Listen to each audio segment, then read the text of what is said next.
Israel దేశం యుఏఈతో ఒప్పందం చేసుకున్న సంగతి మనందరికీ తెలిసిందే. అయితే ఈ శాంతి ఒప్పందంలో మరొక దేశం బహ్రెయిన్ కూడా చేరింది. ఇజ్రాయెల్ దేశం పీస్ అనే పేరుతో యుఏఈ దేశానికి ఒక ఫ్లైట్ సర్వీసును ప్రారంభించడం కూడా మనం విన్నాం. అంతేకాదు ముస్లిం దేశాలు తమ ఎంబసీని ఇజ్రాయెల్లో స్టార్ట్ చేయటం కూడా మనం చూస్తూ ఉన్నాం.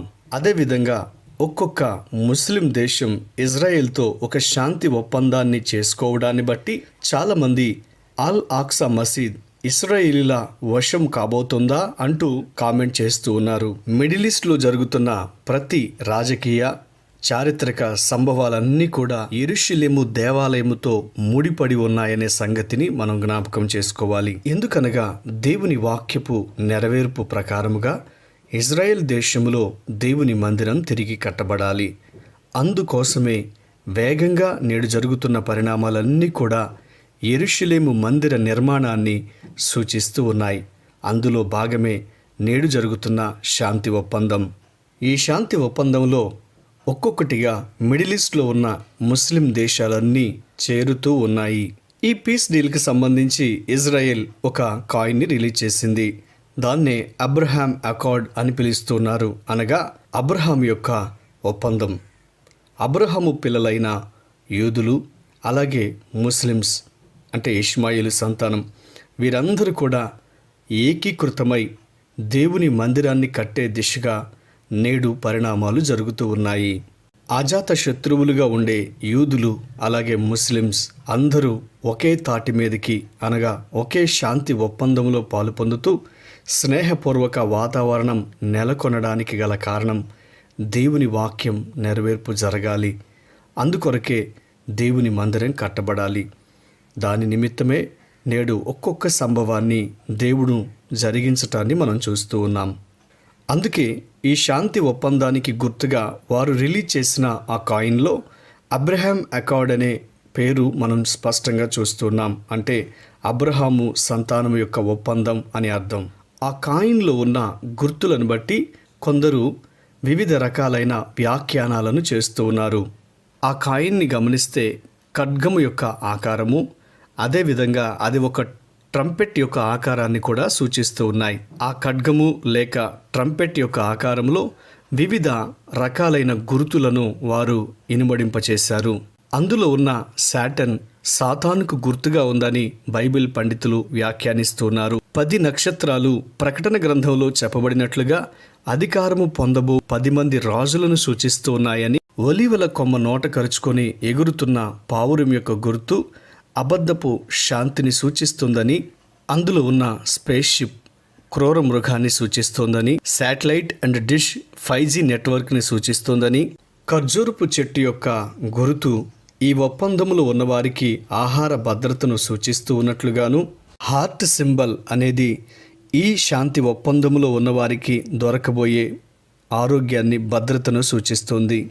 వ్యాక్సిన్ మరియు సిరెంజ్ యొక్క గుర్తు రాబోతున్న తెగుళ్లను గురించి సూచిస్తున్నట్లుగాను, 7 చక్రాలు క్రూర మృగం యొక్క 7 తలలను సూచిస్తున్నట్లుగాను, ట్రయాంగిల్లో ఉన్న షేరింగ్ గుర్తు ఏకత్వాన్ని ఒకే మతాన్ని సూచిస్తున్నట్లుగా గమనించవచ్చు. ఆ కంప్యూటర్ కోడింగ్ ఆర్టిఫిషియల్ ఇంటెలిజెంట్ను సూచిస్తున్నట్లుగాను, అలాగే చిప్ ఆకారంలో ఉన్న ఆ గుర్తు ట్రాకింగ్ సిస్టమ్ను సూచిస్తున్నట్లుగా వారు భావిస్తున్నారు. అంతేకాదు ఈ కాయిన్లో 2 దేశాల జెండాలను పెట్టడం చూస్తూ ఉన్నాం. అందులో ఒకటి ఇజ్రాయెల్ దేశం కాగా రెండవది యుఏఈ యొక్క నేషనల్ ఫ్లాగ్. ఆ ఫ్లాగ్లో 4 రంగులు ప్రకటన గ్రంథంలో చెప్పబడిన 4 అశ్వికులను సూచిస్తూ ఉన్నట్లుగా మనం చూస్తున్నాం. మొదటి గుర్రము తెల్లని గుర్రము, రెండవ గుర్రం ఎర్రని గుర్రం, మూడవ గుర్రం నల్లని గుర్రం, 4వ గుర్రం పాండుర వర్ణం అనగా గ్రీన్ కలర్.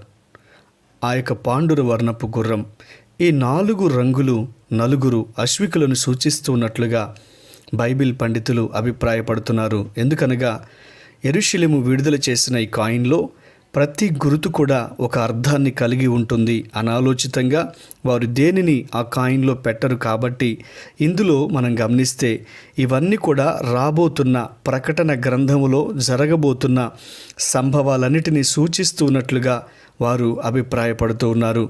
ఏది ఏమైనా ప్రియ దేవుని బిడ్డలారా, నిజమే, ఇవన్నీ కూడా జరగబోయే సంభవాలు కనుకనే ఇవన్నీ ఒక కోయిన్సిడెన్స్గా, అంటే ఏదో యాక్సిడెంటల్గా జరగడం లేదు, కానీ దేవుని వాక్యపు నెరవేర్పు ప్రకారంగా ఇవన్నీ ఒకదాని వెంట ఒకటి జరుగుతూ వస్తూ ఉన్నాయి. ఈ కాయిన్లో మీరు శాంతి వైపుకు తిరిగిన ఎడల శాంతి మీ వైపుకు తిరుగుతుంది అనే కొటేషన్ కూడా మనం చూస్తూ ఉంటాం.